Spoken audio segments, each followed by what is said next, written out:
It's what's called Braveheart N5.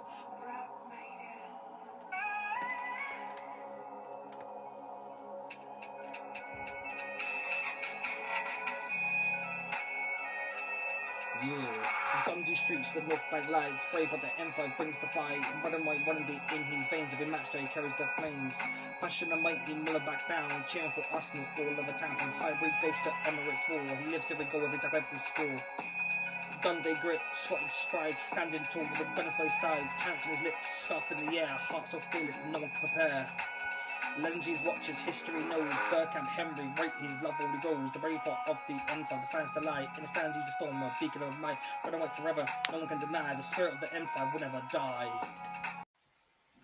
Hello and welcome to another edition of Hot Topics. And man, do we have some hot topics.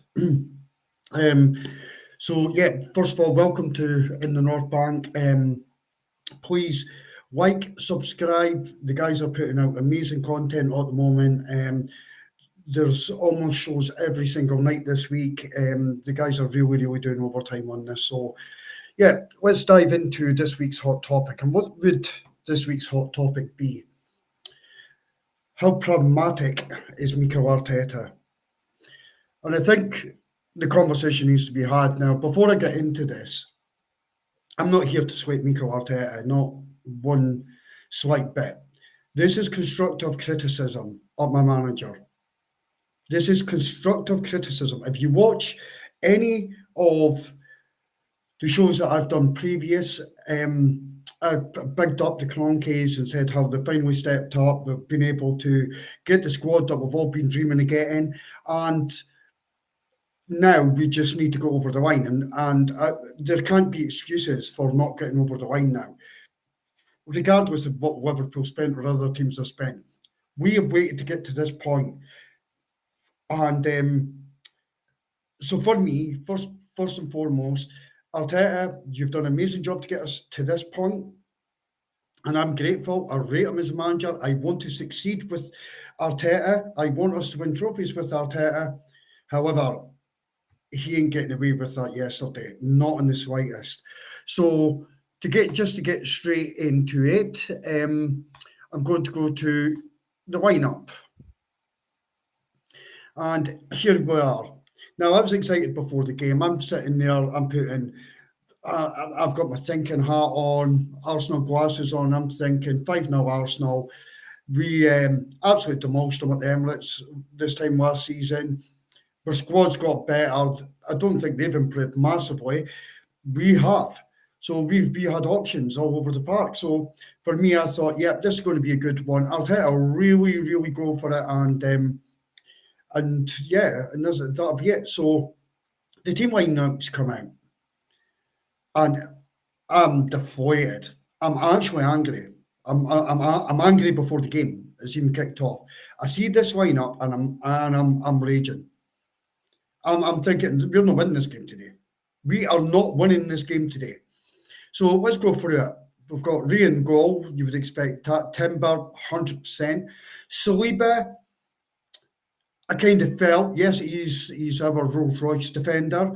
However, I really do want to touch on this, 2 points on Saliba. But Mascara had done absolutely nothing wrong in the games that he played. And Saliba has not had any minutes since coming back from his injury. So that annoyed me. It annoyed me that Saliba walked straight back in the side, not knowing how fit he actually was, and then that Mascara, who had not put a foot wrong in any of the minutes that he's had on the park while Saliba's been out, is just dropped from the side completely. So that's it. But the 2 points on Saliba I want to make. Saliba was, first and foremost, not at fault for that goal in any shape or form. If you actually look at the Man City goal, Reinders is coming through, and he's got 2 players either side, in Doku and Haaland. So there's 3 possibilities that could happen here. Reinders could take a shot, he could slide in Doku, or he could slide in Haaland. Now, Saliba could only cover one of these places. So Saliba's positioning, for me, was absolutely 100%. I was screaming at the TV like, Saliba, Haaland. And sure enough, the ball went there. If Saliba had maybe more minutes in his legs, would he have caught to Haaland? You'll never know. However, it was not Saliba's fault for that goal. My man, Gabriel, he was caught out of position, and that's what led to the goal. So it's absolutely nothing to do with Saliba. Calafiori, he scored a cracker against Man City away. I think that was last season. Absolute cracking goal. Again, MLS, I really do like having him there, but Calafiori, decent pick. I'm not disappointed. Then we come into midfield. Now I've got Mourinho. Mourinho, I like him as a player, and he stepped up for Arsenal in multiple times. Now, if we had went for an Ethan, Zubi, and then Mourinho, it wouldn't have bothered me too much. If we had went for Zubimendi, Rice, Ethan, I think I would have been delighted and I would have been happy. That's the midfield I would have picked. Ethan's lost his place again. What's Ethan done wrong? He was inside. He played extremely well against Nottingham Forest. I thought that was the best option. We could have put Eze there. As well. So we had options. However, we decided to go defensively. And I'm not having the argument that this was not a defensive lineup. It was 100% a defensive lineup. So then we move on to the front line. Madueke, they're happy with him. He was playing brilliant. Saka's on the bench, good to see. Gyökeres, and then I'm looking at Trossard. Why is Trossard in the side? Someone explain to me why Trossard's in the side. Now, I'm getting things through to me that he's had two assists and one goal. Well, my question back to you then is, where did he get the 2 assists and 1 goal from this season? It was from the bench. He's an impact player. We had 3 options for that left wing yesterday. 3 options for that left wing yesterday. We could have played Martinelli, Eze, or obviously Trossard. Who's the slowest out of the 3 of them? Who brings the least amount of pace out of the 3 of them? Who never performs when he starts? Is Trossard. Why was he on the pitch? Honestly, why a game of this magnitude was Trossard on the pitch? And honestly, that really massively infuriated me. Then we go into the game. And Arsenal find themselves, I've explained to Saliba, not Saliba's fault, Haaland goal. 9 minutes into a game, when you're defensively set up, bang, Arsenal go 1-0 down. Man City go into a low block. At that point, and I've said this all summer, I think Gyökeres is an absolute bagsman. I really do. But unless Arteta changes his style of play and gets that guy fed and gets him space, we ain't going to see the best of Gyökeres at Arsenal. So I don't know why we bought a Gyökeres into the football club when we face so many low blocks and we won't get the space. I don't understand it. So second they got their goal yesterday, you knew that Gyökeres would not kick the ball the rest of the game. We knew that he would not do that. We are honestly harming this guy's career right now. Harming it. Arteta needs to change his style of play to get the best out of him. But it is what it is. Then we go to half-time. And Arteta realises he makes a mistake. So fair play. He makes 2 substitutions. Madueke comes off. I was a bit angry at that at the time as well. I was like, why are you taking him off? I thought he was decent. He's probably our only threat going forward. But it turns out it was an injury and it was enforced. So fair play. And Mourinho comes off. So then we go with Eze and we go with Saka. I'm not saying Saka should have started. Madueke definitely starts, but for me, Eze should have started instead of Mourinho. But Arteta's realised that at this point. He's realised that at this point. And so he's made the changes. And we'll go into the second half, and it's the same stuff over and over again. Man City are defending. I'm going to show you something in a second, and it's actually I'll actually do it now. Match starts. I've just went off the BBC with this. Now, what this does is match momentum, and it's team with the most threat. So you see in the opening period, it's really Man City. Arsenal are threatening here, but Man City catch us on a counter. The exact type of thing that jockeys would be fantastic at if we could counter attack. But Man City get their goal. Then it's Arsenal for a few minutes, bit of City, then Arsenal, then massively Arsenal, a little bit of City, and then we get to half time. But you can see at the back end of the half, it was all Arsenal. City are just camping in, not caring what's going on, even in the slightest. Going to the second half, we make the changes and we are dominant. Small bit for City, we are absolutely dominant, but we are doing nothing at all. So then we get to the 80th minute, and in 80 minutes, Arteta goes for it and really throws the dice and takes Timber off and puts on Martinelli. 80 minutes. This is old Arteta. This is Arteta of previous seasons, leaving his substitutes to last. His next substitute is in 84 minutes. Trossard comes off, Ethan comes on. Because someone explained to me why Trossard has lasted 84 minutes in that game. Anyone at all, please leave a comment. I'll be sure to reply back to it. Then you can see we're dominating. 90 plus 3 minutes. Martinelli scores his goal. Fantastic. He's on the pitch for 13 minutes and he gets his goal. Now, two things happen at this point. and again, I'm annoyed. One, I did say at the time, Arteta, you've got away with one there. Just before the celebrate the goal, but it was like, Arteta, you've got away with one there. Then I realised that Martinelli's doing an e-slide in at the corner. For me, Martinelli should be fined for that. We're at home playing Manchester City, where we should be winning the game if we've any aspirations of winning the Premier League, and we're going into the corner doing these slides when it's only 1-1. Now, what actually happened at that point, if I could quickly stop that. What happened at this point? I want to show you this. It's quite interesting. This is Rory Talks Football. I'm just going to quickly play this for you guys. Only 10 seconds. What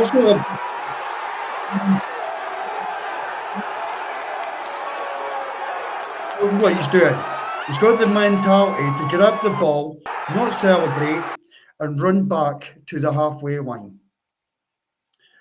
That's exactly what I want to see. That is everything that I want to see. I want to see that mentality in my players. That you want to go on now and you want to go and win this game of football because you see that there's a bigger picture, that we're at home, and if we've any aspirations of not catching Liverpool, I'm not worried that we're 5 points behind. We're 5 games into a season. But we need to get every point that we can because we know this is going to be difficult. And Zubimendi shows the mentality of the only Arsenal player, because there was Arsenal players running over to Martinelli to congratulate him on the goal. But Zubimendi was running into that goal to grab that ball and put it back on the halfway line to say, City, we're not finished yet. We're coming for you. We're about to try and win this. And it's a great mentality. But then I need to go back and show you this. What happens next? What does Arteta do next? So we see the goal. Okay, sorry, I'm just going to have to come up. Go back up. I do apologise. And if I come back up to, wait a minute, match stats, table view, it's not table view, sorry, lineups, it was lineups, I do apologise for that. We come back and then we have a look. 98 minutes, Martin Zubimendi gets taken off the pitch and we chuck on a central defender to shut up shop and stop moving forward. He'd given up, want to shop, and that was it. Now we come back to the action area where the most threat was. Look what happens. Final minutes are all City. The final minutes are all City. Because Arteta has taken off one of our defensive midfielders who can score goals. We saw that against Nottingham Forest, and decided to put on a central defender. So that is where a large majority of Arsenal fans' frustration came from yesterday. Mine's included. I wanted to do this podcast last night and I couldn't because it would have been a run. I would have been swearing in this. I was so angry. I was so triggered yesterday by Arteta and the way that he went about it. Now, I have said on numerous occasions that some of the best football I have seen was the 23-24 season when we were just unbelievable. And if you go back and you watch the podcast, I think it was 23-24. I hope we've got that the right way around. Or was it 22-23? But both of them actually, there was periods within the seasons where we were absolutely phenomenal and played some unbelievable football, and we were just wiping teams off the park. And I'm thinking, last season, fair play, there was injuries, Arteta, and we didn't have the squad in.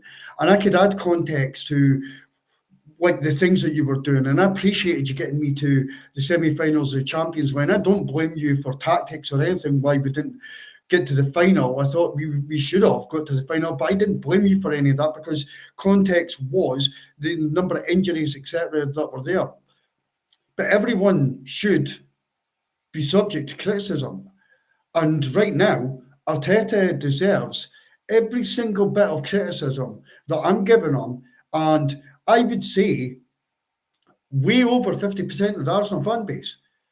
It's not like that 10, 15, 20% that just don't like Arteta and want him sacked. It's jumped massively. People are really angry at how pragmatic he has been. Now, if you watch previous shows that I've done, even before yesterday's game, I done one with Des that was Gunnar to Gunnar. And I asked Des the question, do you think that Arteta has a PTSD, I cannot say that, of like losing to City and Liverpool? It's like just the way that he sets up. And Des didn't think that he has. But when I watched yesterday, he set up not to lose. He set his team up not to lose. And we nearly did. We nearly did. The finish from Martinelli was unbelievable. Absolutely done on the mat. It was a brilliant finish. But he has to change up his tactics. We should have went for City yesterday. That's not the best Man City side. That isn't even close to the best Man City side. Is this the best Arsenal squad since we've had, since arguably in the Emirates area? I think it is. I personally think it is. I think that there's more depth in this squad right now than there's ever been. So for me, Arteta doesn't have a leg to stand on here. He deserves every single bit of criticism that most Arsenal fans are giving him at this moment in time. He really does. And yeah, I don't want this to be a rant, so I don't want him sacked either, guys. We're 5 games into a campaign. I still want to win under this manager. I want him to change and never put me through that again. He done it against Liverpool. He never learned. He done it against City. I hope he learns this time and never ever pulls anything like that out again. I believe in the squad and I believe in these players. Last week, I was down for Nottingham Forest and we were unbelievable. Absolutely unbelievable. Every player on that pitch. So, yep, I'm still hurting. I'm still angry today. The result was horrible. We should have took 3 points. In the end, I think we were very lucky to get 1 point, if I'm being honest. But that for me comes down to the manager. It does not come down to any of the players. The selections, it's down to him. He put that team out, he set them up, he done that. And this is on him. And the one thing I will say is well done, Arteta, for realising at half time and changing it. However, your substitutions at the end were far too late. We should have went on to win this game. So, guys, if you disagree with me, please leave your comments in. If you think this is fair comment, leave your comments in. If you think I've went too easy on Arteta, again, leave your comments in. But we'll get back to you. There's a lot of content coming up this week. I think Des and Richard are recording like 3 shows tomorrow. Wednesday, I think there's a watch along. Thursday or Friday, there's a women's show with Ange and Richard and the gang. On the weekend, it'll be back to the watch along against Newcastle again. So yeah, there's a fair bit of content. There could possibly be a big Sunday show. We couldn't do the big Sunday show yesterday because it clashed with the watch along in the time the game was. I don't know if someone's doing one tomorrow, but yeah, there's almost content every single day, guys. So please do hit the like, hit subscribe. There's going to be a lot more content. I'll have at least one more Gunner to Gunner coming out some point this week. I'm not sure when I'm recording it yet, but once I get it recorded, that'll drop as well. So until the next one, back behind the boys, get behind the manager, we'll go to Newcastle and hopefully we'll pick up the 3 points. I'm out of here. Thank you, guys.